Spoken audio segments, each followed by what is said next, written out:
Tous nous le savons.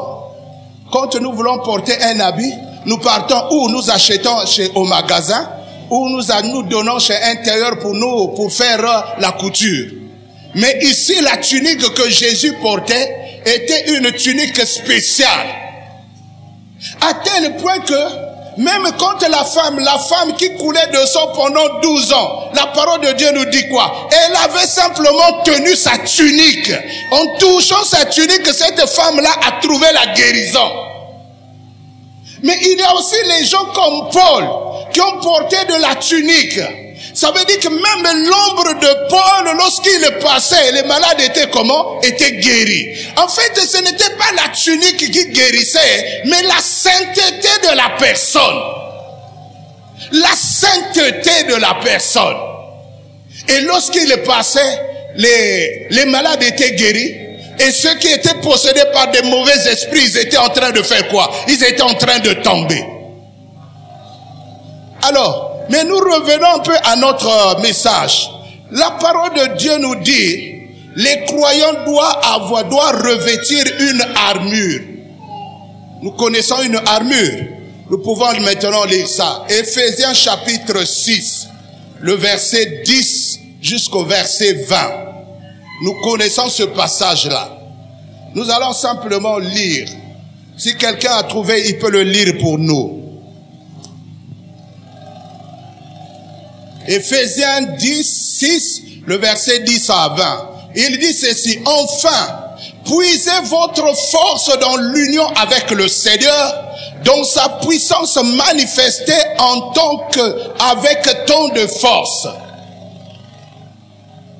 Prenez sur vous toutes les armes que Dieu fournit afin d'être capable de tenir bon face aux ruses du diable. Car nous n'avons pas lutté contre les êtres humains, mais nous devrons lutter contre les pouvoirs, les autorités, les maîtres de ce monde obscur, contre toutes les puissances spirituelles mauvaises qui sont dans les cieux. Saisissez donc maintenant toutes les armes de Dieu.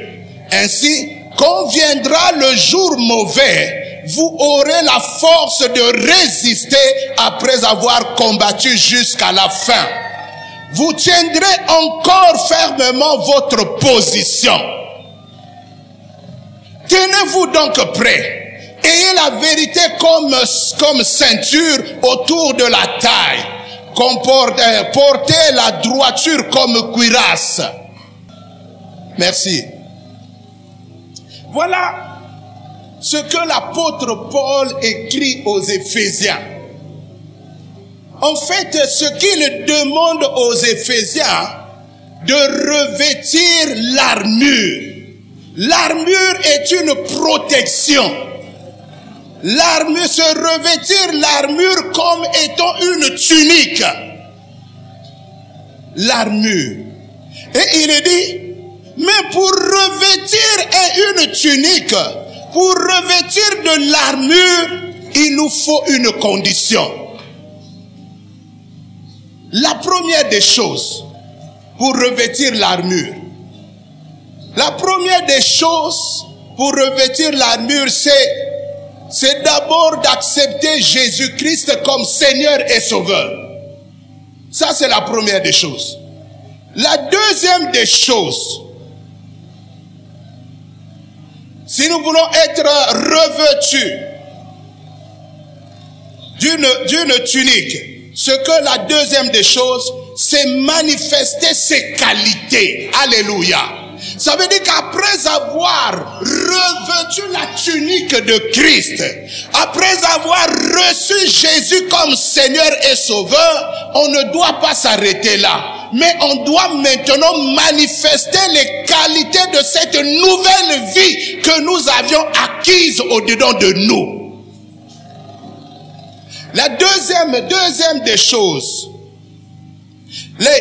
manifester ces qualités. Par exemple, vous avez la justice, l'humilité, douceur, patience et bonté extrême.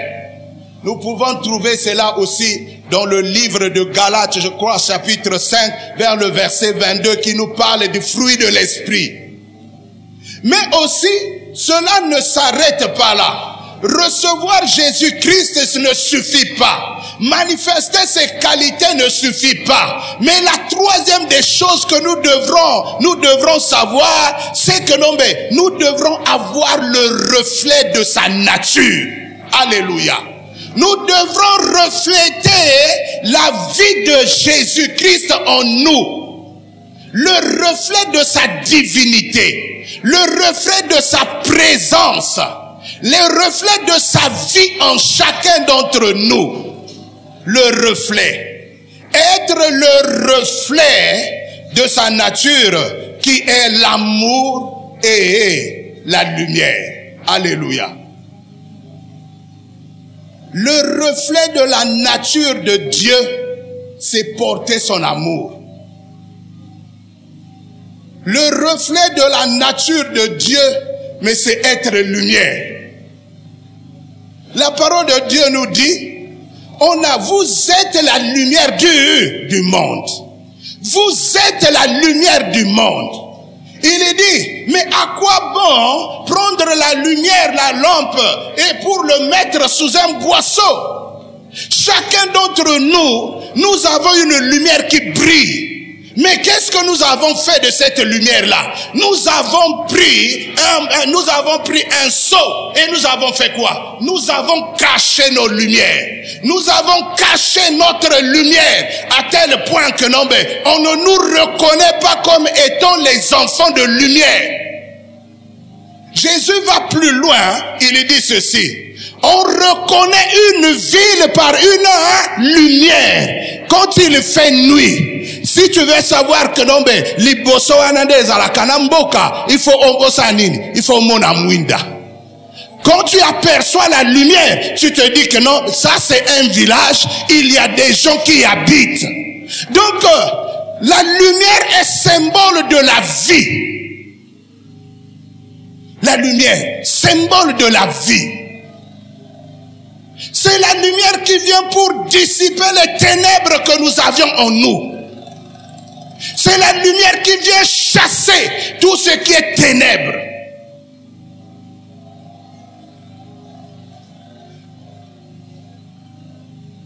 Nous allons lire 1 Pierre, 2 Pierre plutôt. Chapitre 1, le verset 4, un seul verset. 1 Pierre, 2 Pierre plutôt. Chapitre 1, le verset 4. 1 Pierre, 2 Pierre, chapitre 1, le verset 4. 2 Pierre, chapitre 1, le verset 4.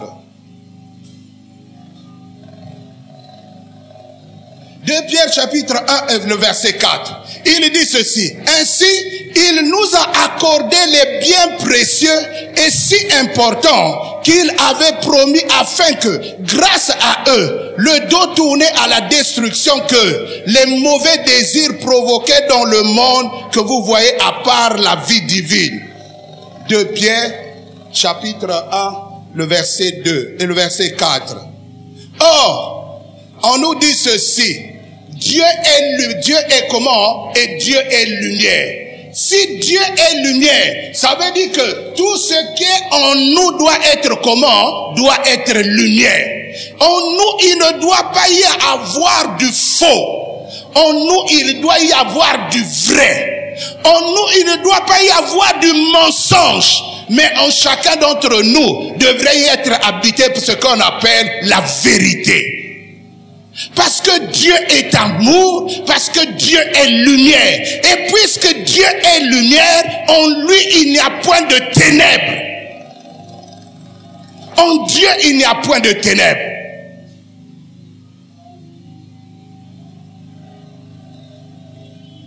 Le caractéristique le plus précieux de Dieu, c'est l'amour.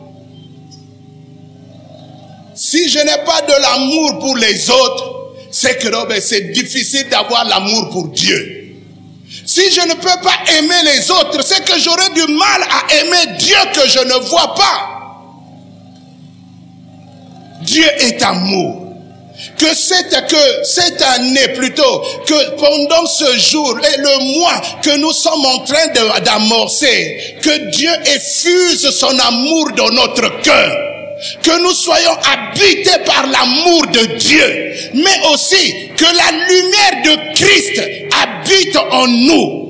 Pour que lorsque nous allons marcher, que les gens voient en nous Christ, qu'ils ne voient pas en nous les ténèbres, mais qu'ils voient Christ en nous et la lumière qui brille en nous. Jésus a dit, je suis la lumière du monde.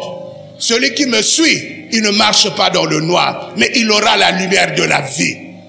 Il aura la lumière de la vie. La vie provient de la lumière.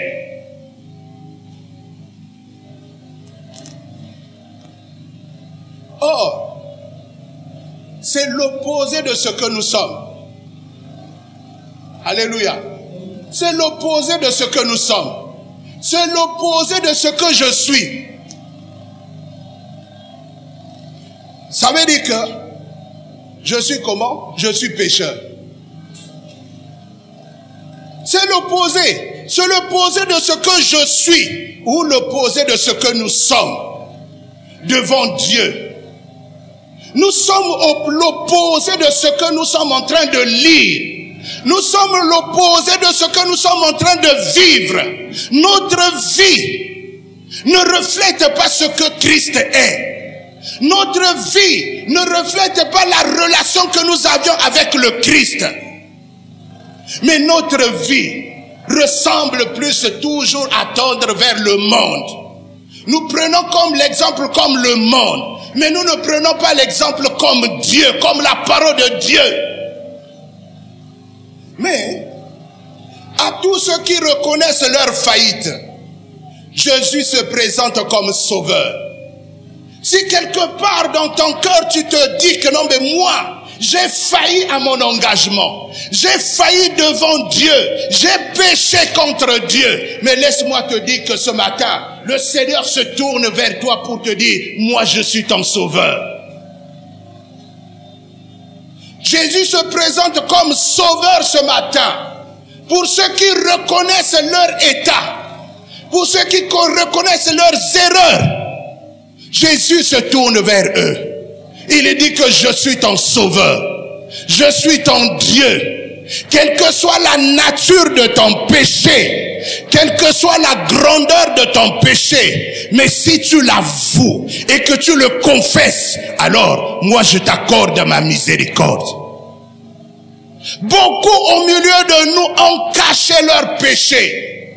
Beaucoup au milieu de nous ont caché leur offense à tel point qu'ils ne peuvent plus le confesser. Tellement que ça pèse dans leur cœur. Mais laisse-moi te dire, quel que soit le poids de ton fardeau, quel que soit le poids de ton péché, Christ est miséricordieux. Christ est miséricordieux. Alors lui, il attend que simplement que tu reconnaisses ce que tu es. Que tu reconnaisses là où tu es tombé. Que tu reconnaisses là où tu as failli. Et le Seigneur viendra pour te relever. Vous savez, qu'est-ce qui s'est passé un jour? Un jour, Jésus a marché sur les eaux. Il arrive devant ses disciples. Les disciples pensaient que c'était quoi? C'était un fantôme. Mais qu'est-ce qui va se passer? Pierre dit que non, mais Christ, si c'est toi, permets que je marche sur l'eau. Pierre aussi a fait quoi? Il est descendu de sa barque. Il a commencé à marcher. Quand il finit, il marche, mais lorsqu'il entend les vomissements des vagues, il eut peur. Et il commença à faire quoi? À se noyer. La parole de Dieu nous dit, c'est Jésus qui est venu à son rescousse. Il a étendu la main et Jésus l'a fait quoi? Il l'a fait ressortir de là où il était. Il l'a fait ressortir de sa noyade. Mon frère, quel que soit ce que tu es, quel que soit ce que tu as fait, quel que soit ce que tu es en train de vivre, mais en reconnaissant que en toi, il y a eu une faillite, en reconnaissant en toi, il y y a une faillibilité, alors ce matin, Jésus se tourne vers toi pour te dire, moi je suis ton sauveur, je peux te pardonner. David a dit quoi? Dans le psaume 103, ça on n'a pas mis ça au programme. Dans le psaume 103, il dit, mon âme bénit l'Éternel. Il dit, tout ce qui est en moi bénit son Saint. Non, mon âme bénit l'Éternel et n'oublie aucun de ses bienfaits. Regardez la première chose qu'il dit, c'est lui qui pardonne toutes nos iniquités. Mon frère, qu'est-ce que tu as fait toi-même que tu penses que Dieu ne peut pas te pardonner? Non, Dieu pardonne n'importe quel péché. C'est que le péché que vous voyez, le péché nous empêche de revêtir Christ. Le péché nous empêche de revêtir le manteau de Dieu. Le péché nous empêche à ce que nous développons une bonne relation avec Dieu. Le péché. Le péché nous sépare de Dieu, comme le dit Esaïe 59. Le péché nous sépare de Dieu. Le péché nous empêche la présence de Dieu.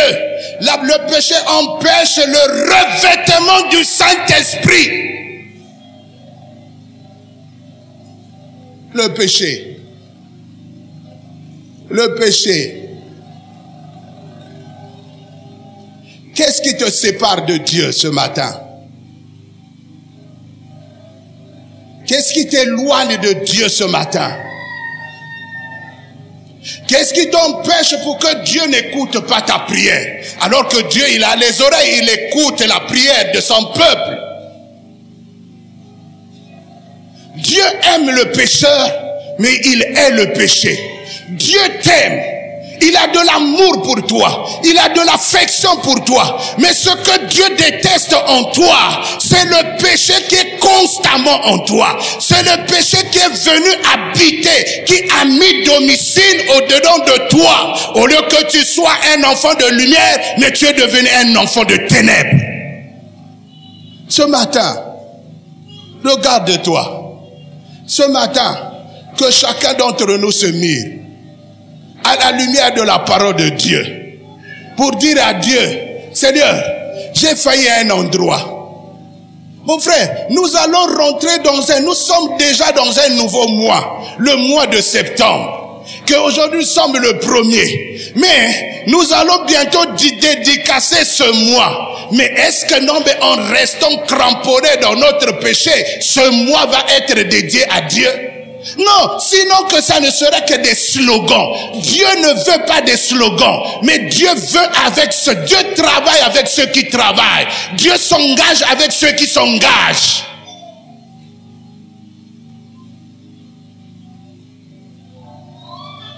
Dieu, il veut marcher avec toi. Donc toujours dans le livre d'Isaïe, il dit, recherchez le bien. Alléluia. Recherchez le bien. Mais il dit, haïssez le mal. Ça veut dire quoi? Haïssez le péché et aimez le bien. Aimez le bien. Mais, boya basum na bombo inayo. Boya lisum. Que aucun péché ne vient pour assombrir ta vie, ni pour bloquer ta relation. Aucun péché.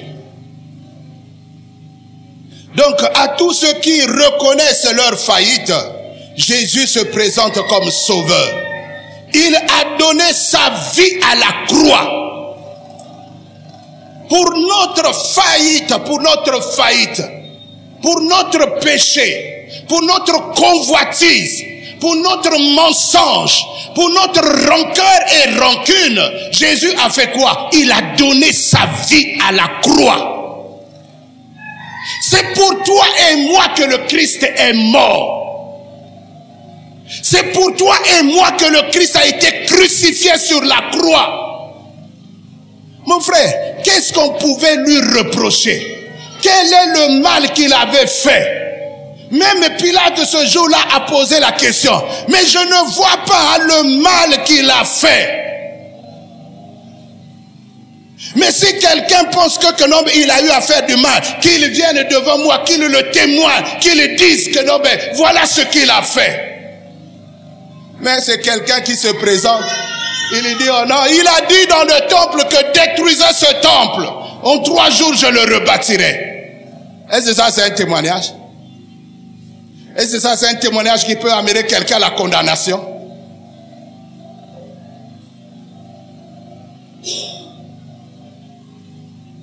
Mon frère, reconnais-le ce matin. Beaucoup de gens meurent aujourd'hui sans Christ.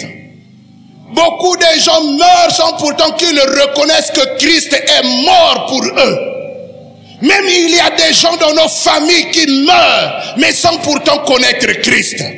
Alors que ce sont nos frères, ce sont nos sœurs, ce sont nos enfants. Mais nous étant la lumière du monde, au lieu de briller au milieu des ténèbres, mais nous aussi, nous sommes en train de briller comme eux. Nous sommes en train de briller dans les ténèbres comme eux, ils sont ténèbres. Il dit, il a donné sa vie à la croix pour délivrer chacun de nous. Si nous sommes délivrés, c'est parce qu'il y a quelqu'un qui a payé le prix pour nous. Il y a quelqu'un qui a payé le prix. C'est la personne de Christ. Lui, il a payé le prix pour nos offenses. Il a payé le prix pour nos péchés. Il a payé le prix pour le mal que nous avions fait. Nous, on méritait la mort, on méritait la punition, mais quelqu'un est venu, il est sorti du néant pour dire que non, mais Zacharie, moi je prends tes péchés, je les porte sur moi, alors je les amène à la croix, je les déclare nuls et sans effet. Ça veut dire tu ne seras plus condamné, tu ne seras plus jugé. Alors comme j'ai été condamné, j'ai été jugé à ta place, alors personne ne se levera pour te juger ni pour te condamner. Regardez ce que le Christ a fait.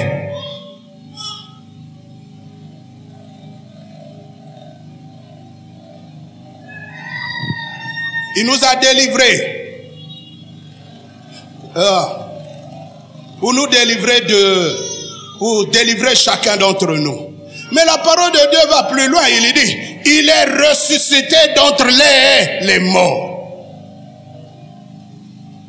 Il est ressuscité d'entre les morts pour nous faire quoi? Pour nous sauver. Dans le livre, je crois ça on va le lire après. Il dit, prenons par exemple, lisons Romains chapitre 8. Voilà dans la mort et dans la résurrection de Christ ce que nous sommes devenus. Romains chapitre 8, le verset 14 à 17. Romains chapitre 8, le verset 14 à 17. Romains chapitre 8, le verset 14. Il dit, toutes les personnes qui sont conduites par l'Esprit de Dieu sont comment? Sont fils de Dieu. Ça veut dire que être fils de Dieu, il y a la sainteté en toi. Alléluia. Comme ils sont fils de Dieu, ça veut dire que Dieu n'est plus au ciel. Pour ces gens-là, Dieu n'est plus au ciel. Mais Dieu est descendu, il est venu habiter au milieu d'eux. Il est en eux, à ceux qui sont conduits par le Christ. Car, il dit, car l'esprit que vous avez reçu, ce n'est pas un esprit qui vous rend esclaves. Alléluia. Nous ne sommes pas esclaves. Mais nous sommes devenus des hommes libres. Libres parce que nous sommes revêtus de Christ. Libres parce que nous avons donné notre vie à Jésus. Et nous manifestons ses qualités. Et nous vivons une vie nouvelle en Christ. La parole de Dieu nous dit, si quelqu'un est en Christ, il est devenu une nouvelle créature. Et ce que Dieu attend de nous, que nous lui présentons que nous soyons une nouvelle créature. Sois une nouvelle créature pour ton mari, pour ta femme, pour tes enfants. Sois une nouvelle créature pour l'église. Sois une nouvelle créature pour dans ce pays. Il dit, les choses anciennes sont passées, mais voici toutes choses sont devenues nouvelles. Pour ceux qui ont endossé le costume de Christ, pour ceux qui ont habillé, qui sont revêtus de la tunique ou du manteau de Christ, ils sont une nouvelle créature. Makambo ya kala isanini eleka, mais makambo ya sikande botamana bomo inabango.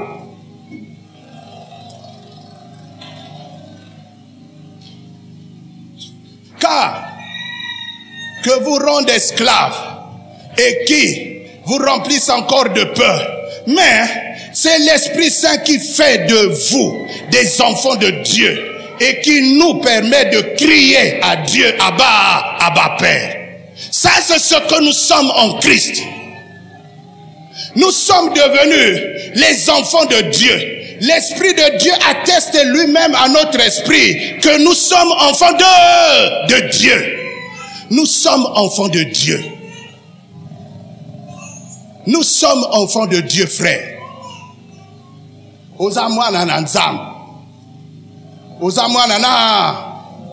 Mais tu peux dire ça à quelqu'un qui est à côté de toi. Dis-lui que non, mais tu es fils de Dieu. Même s'il y a une chaise qui est vide là, dis à cette chaise vide, tu es enfant de Dieu, parce que sur cette chaise-là, quelqu'un viendra s'asseoir. Alléluia. Et celui qui viendra s'asseoir sur cette chaise vide, c'est un enfant de Dieu.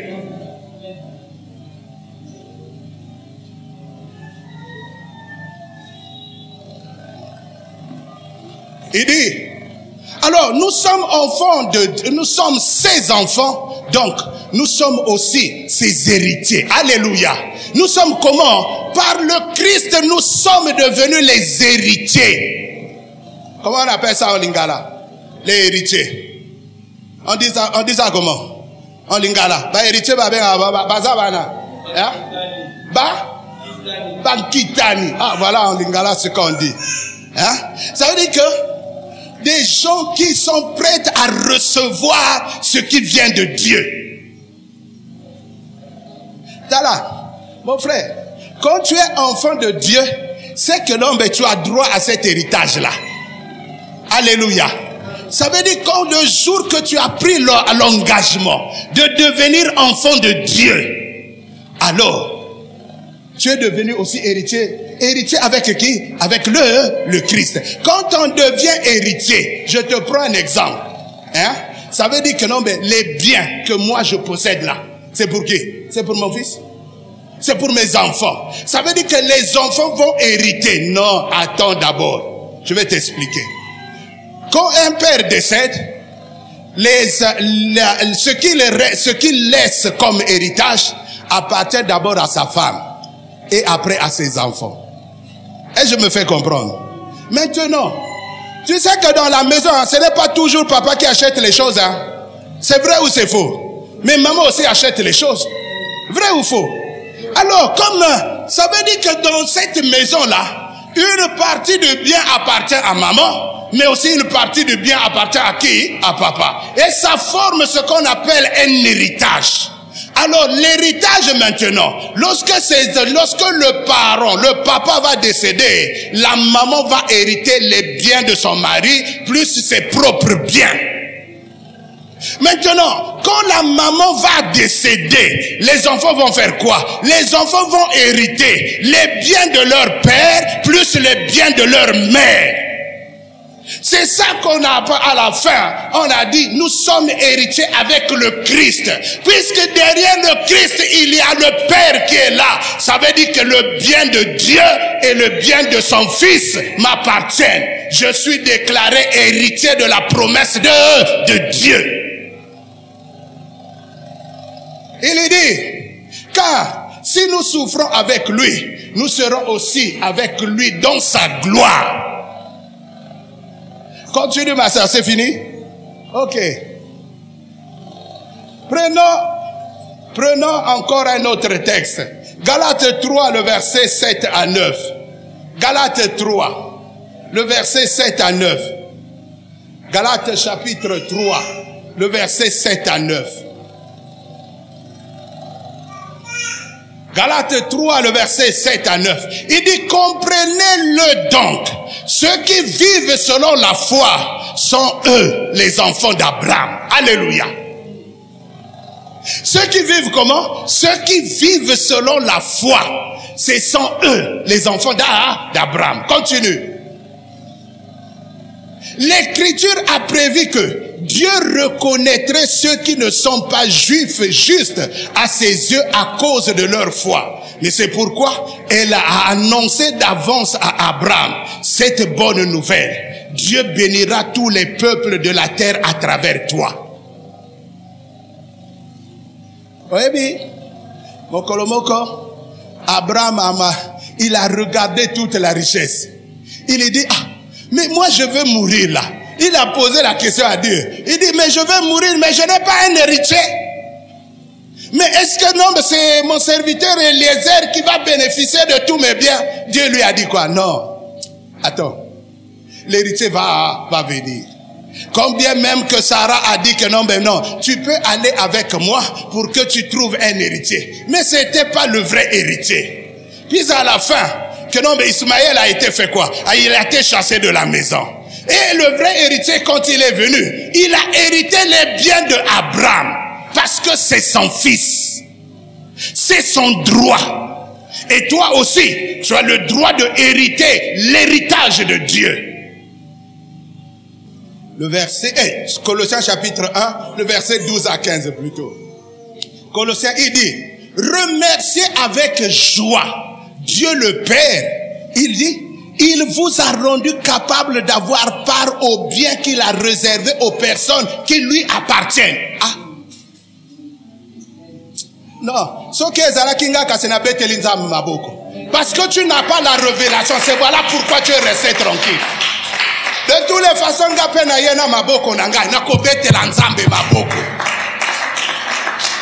alléluia. Non. Je te dis, regarde ce qu'on a dit là. Il a dit quoi? Remercier Dieu. Il dit, remercier avec joie Dieu. Ça veut dire que non, mais ton danzambe na ah, ton danzambe na esengo. Zalana esengo. Bah le dit, remercier avec joie Dieu le Père. Il vous a rendu capable d'avoir part aux biens qu'il a réservés aux personnes qui lui appartiennent pour vivre dans la lumière. Ça veut dire qu'avant là, on n'avait pas droit. Avant là, nous étions des enfants de ténèbres. Avant là, on n'avait pas d'identité. Avant, chacun faisait ce qu'il voulait. Mais quand le jour que nous avions endossé le costume de Dieu, voilà ce que nous sommes devenus. Voilà. Nous avons part au bien. Dans la version Louis II, il dit l'héritage. Nous avons part à l'héritage de Dieu. Ça, ce qui veut dire quoi? L'héritage de Dieu m'appartient.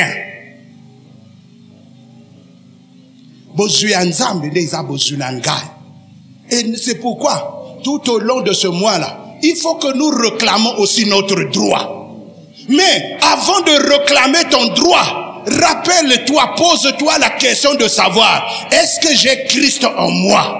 Est-ce que j'ai une relation avec lui? Est-ce que je manifeste les qualités?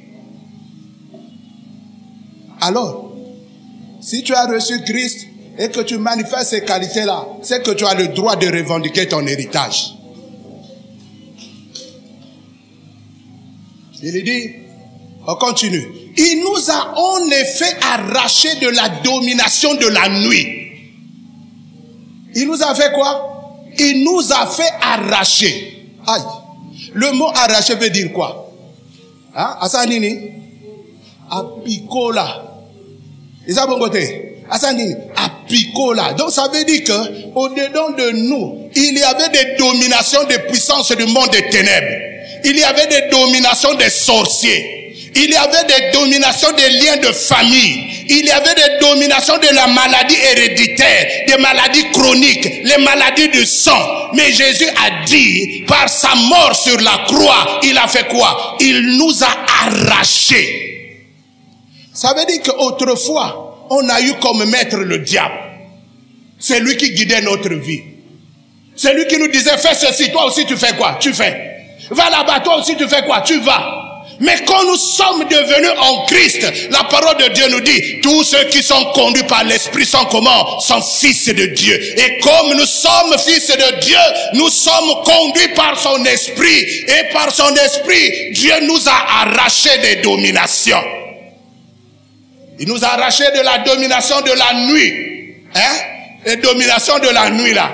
Hein? Le Colandé Milo Condé Yacob. Hein? Non. Ça veut dire que non, bah, yebi yo na bon moi, yo botakate. Mais, C'est ça qu'on veut ici dire ici. Ça veut dire que non, mais Dieu nous a arrachés de la domination de la nuit. Ça veut dire les puissances du monde des ténèbres qui viennent pour te couvrir là, qui viennent pour pour t'envelopper. Jésus l'a fait quoi? Il t'a arraché. Ozala qui mobale à Boutou. Ozala qui moissé à Boutou. Mais à cause du Christ, Christ a fait quoi? Il t'a arraché. Il t'a arraché. Il t'a arraché. Et il dit, il nous a fait passer dans le règne de son Fils bien-aimé. Ça c'est le verset 13. Regardez le verset dans Louis II, il dit quoi? Il nous a délivrés des puissances du monde des ténèbres. Et il dit, il nous a transportés. Ça veut dire que non, mais, ozalaki moto ya se, mais à cause de Christ, au coma moto ya likolo. Ça veut dire que non, mais tu as de la hauteur. Tu as eu une nouvelle vue. Tu as eu une nouvelle identité. Non. Kozala la nzambe eza esengo.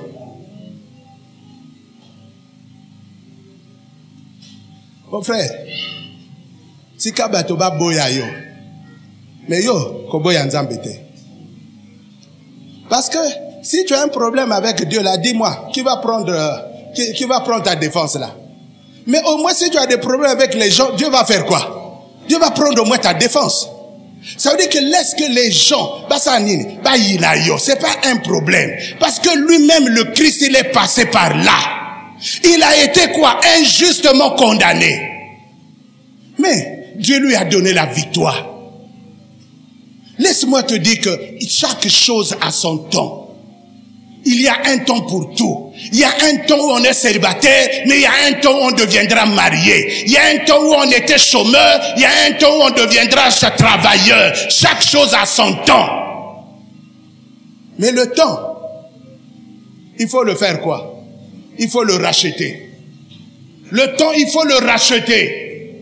Si tu ne rachètes pas le temps, tu resteras tel que tu es. Et tu diras que non, mais dirais que je suis venu accompagner les autres. Non, tu n'es pas venu accompagner les autres. Mais c'est parce que toi, tu ne fais pas, tu ne rachètes pas le temps.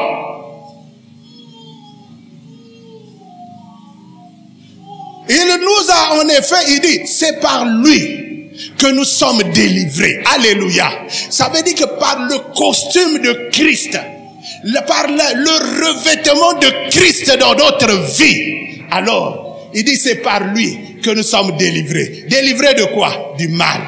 Délivrés de quoi? Et de nos péchés sont, et nos péchés sont comment? Et nos péchés sont pardonnés. Tu sais, jusqu'aujourd'hui, il y a des gens qui ont la culpabilité, malgré qu'ils avaient demandé pardon à Dieu. Ils pensent toujours que ce qui leur arrive est toujours dû à ce péché qu'ils avaient commis autrefois. Mais si un jour, tu as eu à confesser ce péché, tu as avoué cette faute-là, tu as reconnu, tu as demandé pardon à Dieu, Dieu t'a fait quoi? Dieu t'a complètement pardonné. Et si ce péché-là était inscrit sur un livre, sur un cahier, mais Dieu va faire quoi? Dieu va effacer cela. Et Dieu n'en tiendra plus compte.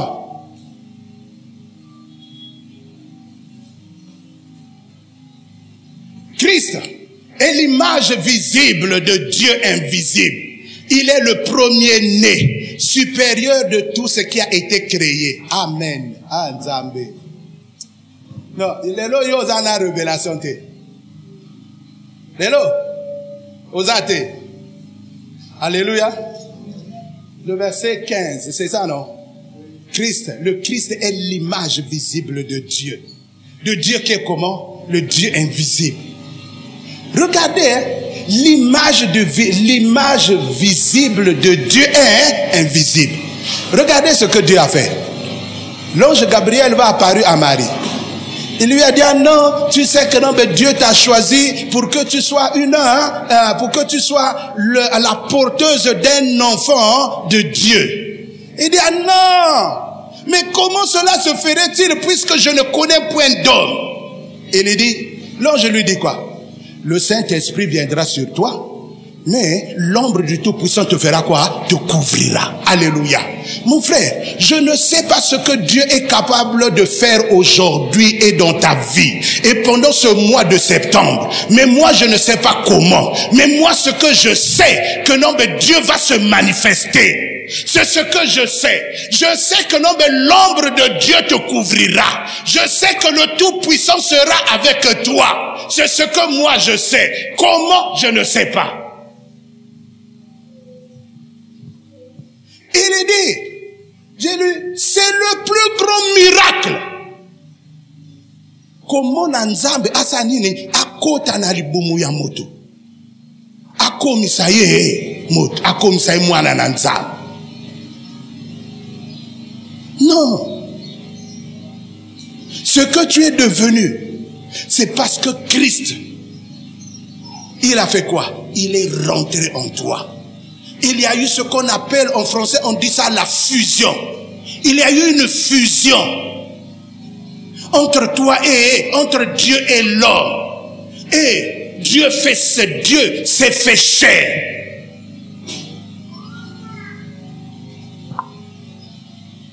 Il dit, il est le premier-né supérieur à tout ce qui a été créé. Ça veut dire que le Dieu que toi tu portes au-dedans de toi, il est supérieur à tout ce que Dieu a créé sur la terre. Tout ce qu'il y a sur la terre là, Dieu est supérieur. Et comme Dieu est supérieur, alors tu dois maintenant t'associer à ce Dieu qui est supérieur là, pour que ce que Dieu a mis sur la terre devienne pour toi une possession, que tu le vives au quotidien.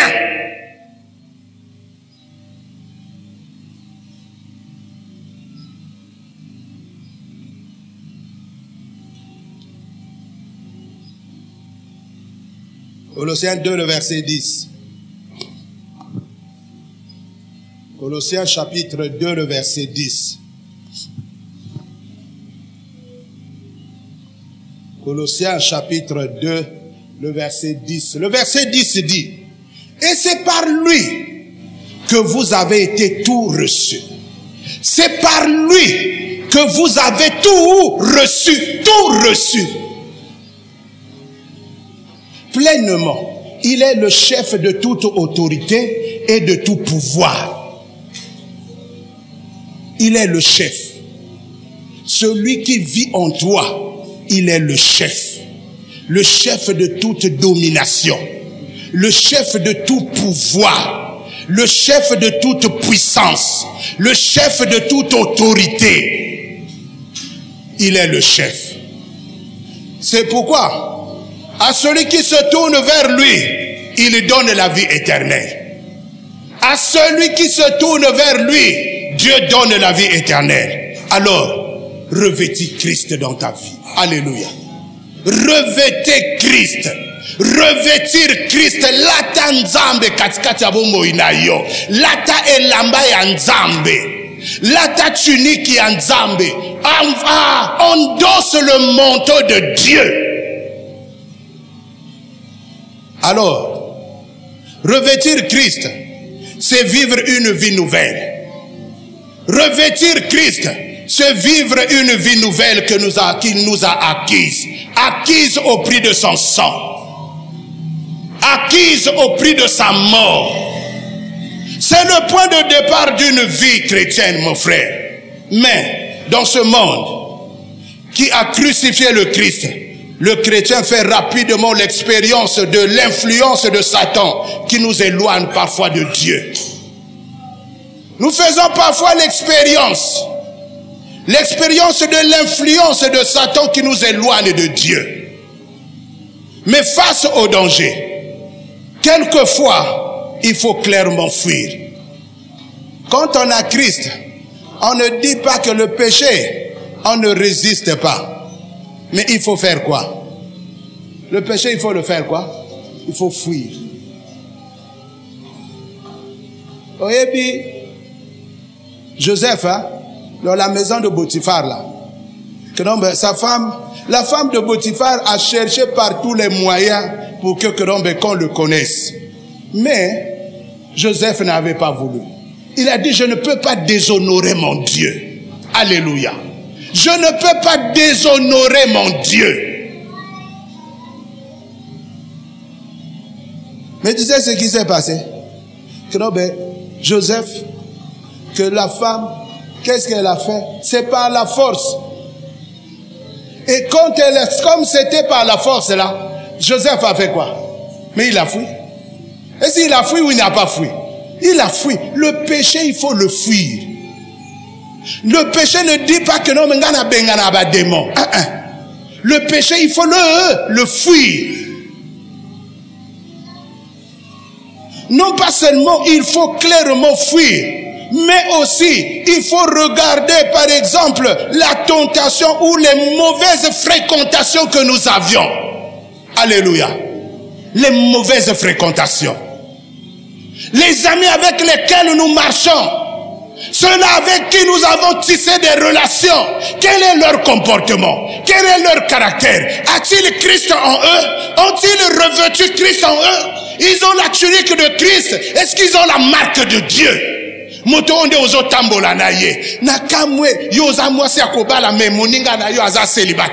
Dis-moi, quel conseil beau pesana? Alléluia.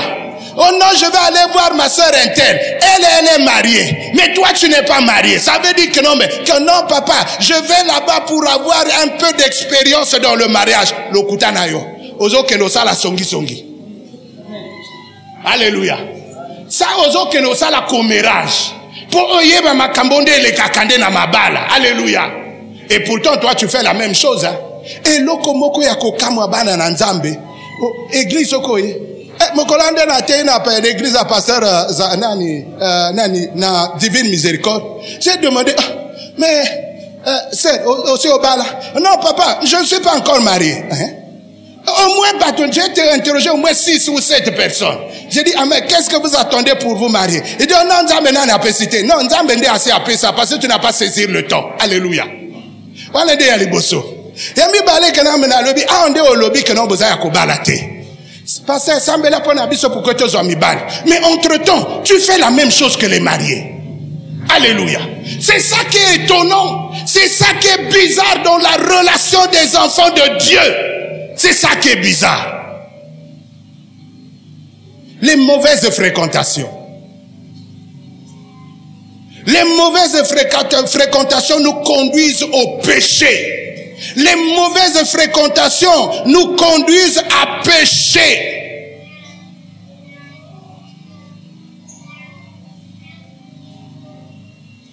Ah non, papa. Non, oh, on est là simplement, on est en train de causer. Hein. Ça commence toujours par la causerie. Hein. Ça commence toujours comme ça. Car nous n'avons pas de force en nous-mêmes face à ces sollicitations. En nous-mêmes, nous n'avons pas la force pour lutter à ce genre de choses. Mais s'il n'y a que Christ qui peut nous aider à lutter à cela. Face à ces sollicitations du monde, où on te dit que non, mais pour réussir, il faut avoir un morobosso. Face aux sollicitations de ce monde, que non, on te dit que non, mais pour trouver du travail, il faut que tu marches avec le DG. Mais il y a des gens qui ont trouvé du travail, ils n'ont pas fait cela. Pourquoi tu veux faire le raccourci?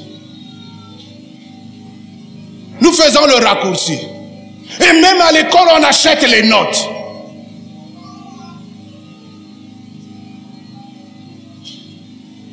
C'est un raccourci. Les mauvaises fréquentations. Mon frère, mais Dieu nous invite. Il nous invite à combattre quand Satan attaque notre foi. Il faut que nous combattons quand notre foi est attaquée. Il faut que nous combattions. Combattre, c'est alors revêtir une armure pour résister aux attaques, comme le Christ l'a fait en citant Matthieu chapitre 4, le verset 1 à 11. Vous connaissez bien cette histoire-là. Jésus, fils de Dieu. Je crois qu'il y a un vendredi où le pasteur... Non, c'est le frère Blanchard qui nous a parlé de ça avec le commentaire du pasteur. c'est Christ lui-même, Fils de Dieu, alléluia, avec toute sa plénitude. Dieu a ouvert le ciel pour déclarer: celui-ci est mon fils bien-aimé en qui mon âme prend plaisir. Revêtu de la puissance du Saint-Esprit, il va au désert, le diable le tente. Mais combien de fois toi et moi? Alléluia.